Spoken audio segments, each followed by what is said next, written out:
Erica DeMoss, and I am the Director of Clinical Education here at Avant Healthcare Professionals. Over my 23-year career as a nurse, I have seen that orientation can be one of the most troublesome parts of a nurse's journey. I've seen people come in and have really great orientations and then they stay for years and years and years, and I've seen other people come in, have a bad orientation where they're bounced around from preceptor to preceptor and there's no real plan. And what happens? They leave in 6 months or less. I'm hoping that people can avoid that by just taking some time to think about it, plan ahead, and help to provide for the best orientation possible for their new hires.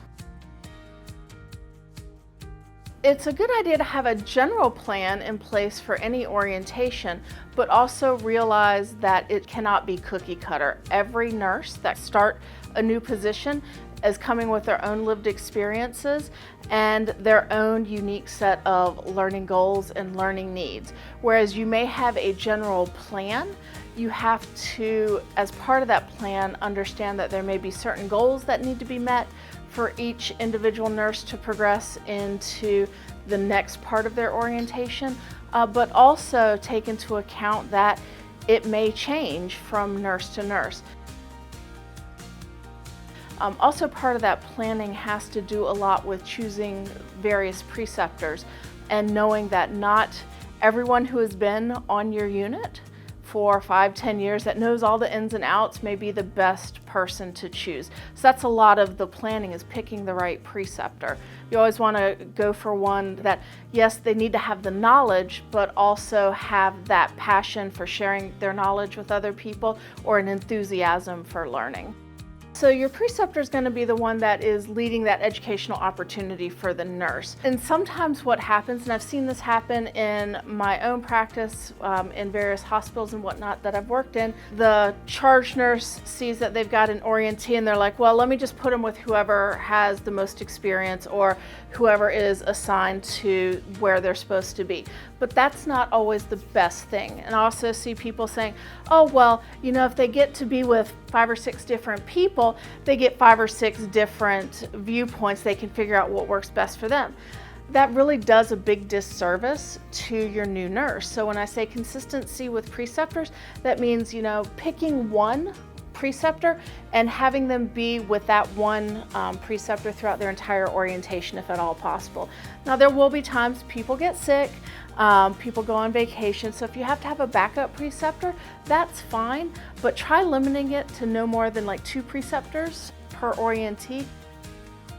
In my experience, feedback, when we say it needs to be timely, it needs to be as close to the event that you're providing feedback on as possible. If you wait till, say, you know, the next shift or the next week or whenever you're supposed to have your meetings with your new staff to provide that feedback, it's not really all that helpful. By not getting the feedback that they need to change something, they may start to ingrain those bad behaviors and keep practicing them. And then by the time you give them that feedback, they're left wondering, like, wait, why am I just now hearing this? I've been doing this because nobody ever told me it was the wrong thing. So that timely feedback is very important, as close to in the moment as possible. Obviously, in a private setting, you don't want other people and patients around, but it needs to be appropriate, timely, and constructive. The idea is not to break them down, but rather to build them up and give them ideas for what to focus on and what to work on. But also encouraging your orientees to seek out feedback. Some people just don't feel real comfortable with giving feedback, so encouraging your orientees to actively seek that out can also be a big help, because like once you open that door, people are generally a little more comfortable with providing that feedback.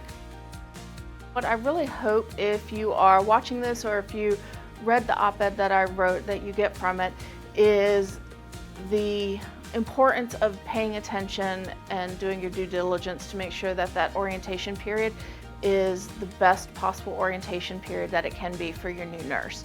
By providing them with the support that they need at the outset when they first start their journey with you, it leads to higher success rate and the likelihood that they're going to stay on with you for a long period of time.